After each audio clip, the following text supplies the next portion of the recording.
दोस्तों आदाब अर्ज़ है, मैं नीसम अहमद खान हिंद वॉइस से आपसे मुखातिब हूँ। मेरे साथ हैं जेड के फैज़ान साहब। बहुत बहुत शुक्रिया जी फैज़ान भाई, शुक्रिया आपका, आपने याद किया। रमज़ान में वैसे ही निकल के आना बड़ा मुश्किल होता है, आप आए। वैसे तो बहुत मसलों में बात हो रही है, हर जगह चैनल पे देखिए बहस हो रही है, लेकिन जो मेन मुद्दे हैं उन पर बात नहीं हो रही। जैसे कि यूनिफॉर्म सिविल कोड है, अब देखिए कि वहाँ पर लागू कर दिया उन्होंने उत्तराखंड में। गोवा में तो पहले ही से लागू था, पता ही नहीं था लोगों को गोवा में भी लागू है, लेकिन उत्तराखंड में लागू हो गया है। चूँकि आप इसी फील्ड के तो आपको तो पता हुआ, लेकिन आम लोगों को नहीं पता कि यूनिफॉर्म सिविल कोड का बिल्कुल नहीं साहब, देखिए ऐसा है, असल मसला जो है जी वो तो है रोज़ी रोटी का जी, वो तो उस पर तो कोई बहस हो नहीं रही है। महंगाई का मसला है, बेरोज़गार का मसला है, उस पर कोई बहस नहीं हो रही है।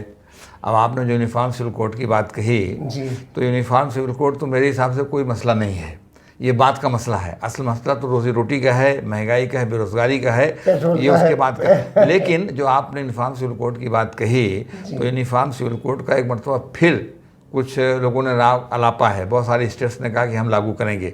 और जैसा आपने कहा कि उत्तराखंड ने कुछ लागू करने की कोशिश वहाँ पर की है, किया है या इससे पहले कुछ गोवा में था। तो देखिए गोवा में या उत्तराखंड ने किया या कहीं और हो सकता है, इसको छानबीन का पता चले कि उन लोगों ने कर रखा है, लेकिन ये स्टेट सब्जेक्ट नहीं है। ये जो बात है ना कि एक मुल्क और एक कानून वहाँ के लिए, तो अब उसके तहत जो है वो पूरे मुल्क में ना कानून एक साथ लागू होना चाहिए। यूनिफॉर्म सिविल कोड की बात जो कही गई है वो आर्टिकल 44 में डायरेक्टिव प्रिंसिपल ऑफ स्टेट्स के अंदर ये है कि पूरे मुल्क के पैमाने पर एक साथ कोड नाफिज करने की सरकार कोशिश करेगी।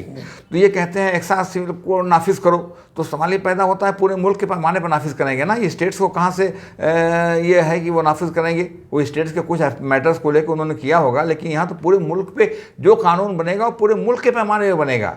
उस पर ज़रा हम तो यही कहते हैं ना कि पहले ये कानून तो बना करके ड्राफ्ट पूरे मुल्क के लिए पेश करें, फिर हम देखेंगे। ऐसे तो कई कानून बने हैं, जैसे एनआरसी का नहीं, कानून तो देखिए ऐसा है, कानून तो बेकानून क्या कहते हैं, ला कानून के तहत कानून बन रहे हैं, समझे आपने। कानून को बालाए ताक रख करके कानून बनाए जा रहे हैं, न कोई प्रोसीजर अडॉप्ट की जा रही है। जहाँ सीधे सीधे है, बस जहाँ कोई बस नहीं चलता वहाँ पर फ़ौरन जो है ऑर्डिनेंस ला देते हैं। पिछले कई सालों से सब चक्कर चल रहा है, कानून की तो धज्जियाँ उन्होंने उड़ा करके रख दी हैं जब से मौजूदा सरकार आई है। चाहे वो स्टेट के पैमाने पर भारतीय जनता पार्टी की सरकार हो, वो ऐसा ही काम कर रही है। दूसरे यूपी वगैरह खासतौर पर इसमें आगे हैं कि फौरन कोई रुकावट हुई तो ऑर्डिनेंस लेके चले आए।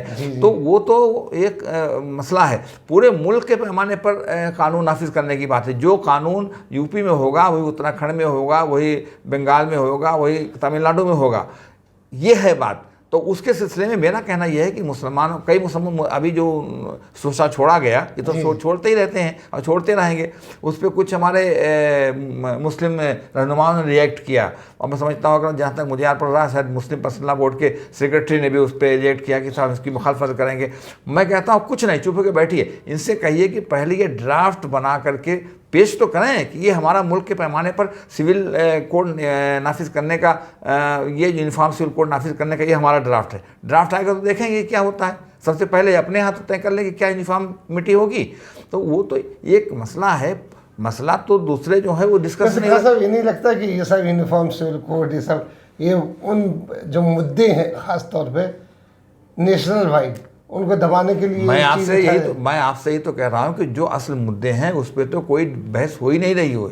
मेरे हिसाब से तो ये कोई मुद्दा ही नहीं है, ये तो मुद्दा ये पैदा करते हैं। अरे भाई मुल्क जैसे चल रहा है, हिंदू मुसलमान सिख ईसाई दूसरे भी छोटे छोटे जो बहुत सारे मज़हब हैं, वो सब के सब यहाँ हैं और चल रहे हैं अपने अपने हिसाब से।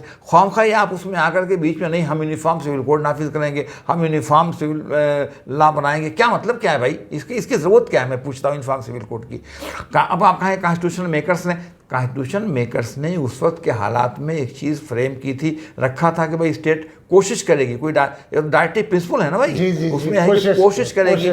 तो अब इसका मतलब ये नहीं करेगी हर हाल में, एक, और दूसरे के सर्कमस्टेंसेस डिफरेंट होते हैं, उस वक्त डिफरेंट से, अब डिफरेंट से मैं नहीं समझता कि कोई ज़रूरत है और ये कोई मसला है। ये मसला तो बिला वजह पैदा करने की कोशिश की जा रही है, जाती रही है, इसलिए कि जब यूनिफॉर्म सिविल कोड की बात आप करेंगे तो हमारे कुछ उलमा हजरात जो लोग हैं वो फ़ौरन रिएक्ट करते हैं तो हमारे जो दूसरे बिरादरान वतन, तो एक अच्छा लफ्ज़ है, मेरा मतलब कहने का ये है कि जो ये भक्त टाइप के लोग हैं ये फ़ौरन समझते हैं कि मुसलमानों के ख़िलाफ़ कोई काम हो रहा है और हम भी ऐसा रिएक्ट करते हैं। उसकी ज़रूरत ही नहीं है भाई, ये है मामला। हालांकि साहब देखिए, चाहे वो मुस्लिम रहनुमा हो, चाहे जैसा आपने कहा कि उलमाए दीन और तमाम लोग हैं, वो असली मुद्दे पर कोई नहीं बोल रहा है।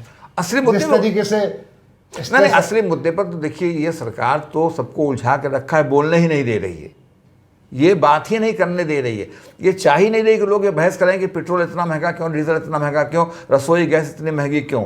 ये नहीं चाह रहे हैं कि बेरोजगारी इतना क्यों बढ़ रही है, ये नहीं चाह रहे हैं कि महंगाई इतना क्यों बढ़ रही है, इस पर कोई बहस करे, कोई बहस करने को इस पर, ये इससे हटाने के लिए इसीलिए तो ये सब सोचा छोड़ते हैं। अब इसका सोचा छोड़ दिया, अब अगर दूसरे, अभी तो इशू दूसरे हैं ना, आज के लाउड स्पीकर चल रहा है, उस पर मामला मचा हुआ है और वो उस पर धर्म संसद फिर हो रही थी। देखिए मैं बताऊँ नहीं सब ऐसा है, आपसे बात भी हो रही थी, धर्म संसद बात हो रही थी, आपने कहा था, तो अब देखिए क्या हुआ, असली बात उसमें देखने की क्या है। कोर्ट जब सख्त हुई, इन्होंने हरिद्वार में धर्म संसद मुनक़द की थी और उसके बाद यहाँ मेंशन किया गया, क्योंकि मैटर ऑलरेडी पेंडिंग यहाँ सुप्रीम कोर्ट में है, तो सुप्रीम कोर्ट ने सख्त डायरेक्टिव दिया और कहा कि अगर इसको न किया गया तो हम चीफ सेक्रेटरी को तलब करेंगे यहाँ पर सुप्रीम कोर्ट के अंदर। एक जुमला काफ़ी था और उसके बाद क्या हुआ वहाँ पर उसको बिल्कुल सख्ती से रोका गया, यानी कि ड्रोन तक इस्तेमाल किया गया उसको वॉच करने के लिए, मैं देख रहा था।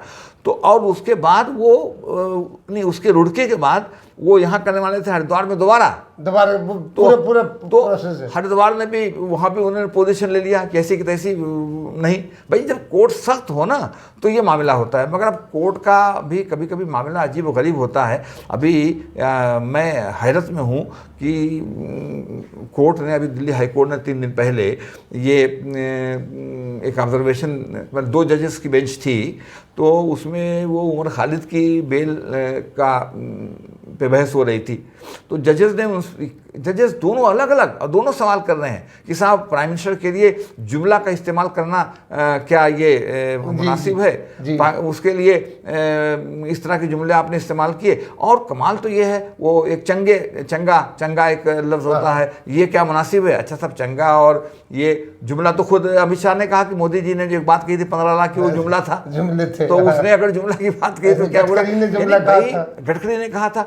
तो ये समझ में बात नहीं आती। नहीं, उसके आगे देखिए, उसके आगे जज ने सवाल किया कि साहब वो उनको बुलाया गया, जिसने उनको इनवाइट किया, उसने कहा कि अब वो अपना क्रांतिकारी भाषण देंगे, क्रांतिकारी विचार रखेंगे। तो क्रांतिकारी का क्या मतलब, इनको पता नहीं। ये मीटिंगों में कभी गए हैं कि नहीं गए हैं, पब्लिक मीटिंगों के अंदर। मैं जजेस साहबान की उस पर हैरत में हूँ कि जाइए तो मीटिंग के अंदर जब किसी को बुलाते हैं तो ये एक जनरल वे तरीका है, कहते हैं कि साहब अब आएंगे, अपना वजस्वी भाषण देंगे, अपना जो है इनकलाबी भाषण देंगे। इस तरह की बातें होती हैं। इसमें कहाँ से इतनी कॉमन वो समझ में बात नहीं आई। और तो और उसमें एक चीज़ और भी थी। एक जज ने पूछा कि साहब आपने कहा कि अब आया ऊँट पहाड़ के नीचे, तो आपने प्राइम मिनिस्टर को ऊँट कह दिया। मतलब ये कोई बात हुई है भाई, मुहावरा है भाई, ये जो है इस्तिआरा है, तशबीह इस्तिआरा। अगर आप सिमिली मेटाफर को नहीं समझ पा रहे हैं, मेरी समझ बात नहीं आती कि इस तरह की बातें क्यों जजेस ने सवाल किया। तो अब ये है, लेकिन बहरहाल कोई मुद्दे नहीं है। लेकिन बहरहाल ये है कि हमको कहीं ना कहीं जो सिस्टम है उसी में रह के लड़ना है। और कोर्ट से हमको बहरहाल बहुत राहत मिलती रही है, हम कोर्ट से बहुत उम्मीद रखते हैं। तो कोर्ट अगर सख्त हो, और मैं समझता हूँ कि अदलिया की आज के हालात में बहुत बड़ी जिम्मेदारी है और कि वो इन हालात को ठीक करने में अपना रोल अदा करे, ये है मेरा कहना। और जहाँ तक कि माई का लाउड स्पीकर ये सब मामला है, मैं इसमें दूसरी बात कहता हूँ। सुप्रीम कोर्ट का एक आर्डर है, वो लंबी कहानी है, और मिनट शेल में यह है कि 10 बजे से रात से लेकर के सुबह 6 बजे तक आप कोई शोर शराबा नहीं करेंगे, माइक का इस्तेमाल नहीं करेंगे। जी ठीक है। अच्छा, बाद में उसके बाद बहुत सारे जजमेंट आए, उसमें थोड़ा मोड़ा रिलैक्सेशन भी रहा कि अगर ऑडिटोरियम हो, उसके अंदर कोई प्रोग्राम हो तो उसमें रिलैक्सेशन है इस तरह की, या लोकल सर्कमस्टेंसेस में आप चाहें तो थोड़ा 2 घंटे का वो कर सकते हैं। ये सब चीज़ें हैं। मगर मैं जहाँ मौका पा एक बात कहता हूँ कि इनको चाहिए ये कि अब अजानों पर ये रिफ्लेक्शन क्या दे रहे हैं कि गोया मस्जिदों पर ही शोर हो रहा था, अजान से ही शोर हो रहा था, बकिया कोई नहीं। ये हनुमान चालीसा होता है जिसका अभी महाराष्ट्र में लेकर के हंगामा मचा हुआ है। हमारे यहाँ वो कीर्तन होता है, हमारा ईस्टर्न यूपी में रामायण पाठ बहुत होता है, पूरी रामायण पढ़ते हैं। पढ़े भाई, मजहबी मामला है, लेकिन वो शुरू करेंगे तो 1 दिन 2 दिन 3 दिन तक दिन अखंड रामायण, ठीक आपने कहा, दिन और रात मुस्तकिल चलता रहता है मामला, कैसा दिन और कैसा रात। तो लोग अब उसको रोकें। डीजे 99% जो है वो मुसलमानों के यहाँ तो बजता नहीं, वो हमारे जो बिरादरान वतन है उन्हीं के यहाँ बजता है, हिंदू भाई जो हैं। तो अब सवाल यह है कि उसको भी रोकें। डीजे आप गुजरते हैं बिल्कुल दिल हिलने लगता है, तो उसको रोकें। तो इन सब चीज़ों को तो मैं ये कहना चाहता हूँ कि मुकामी सतह पर जो लोग हैं, जहाँ पर भाईचारे का माहौल है, कि उनको कोई मस्जिद पे एतराज़ नहीं है कि वालूम कम है और ज़्यादा है, अभी 2-4 दिन पुलिस जाएगी, ये करेगी, उसके बाद सब मामला ठंडा हो जाता है, पुलिस भी बैठ जाती है, लोग भी बैठ जाते हैं, फिर मालूम अपनी जगह पर आ जाता है। यही होगा, आप देखिएगा भी।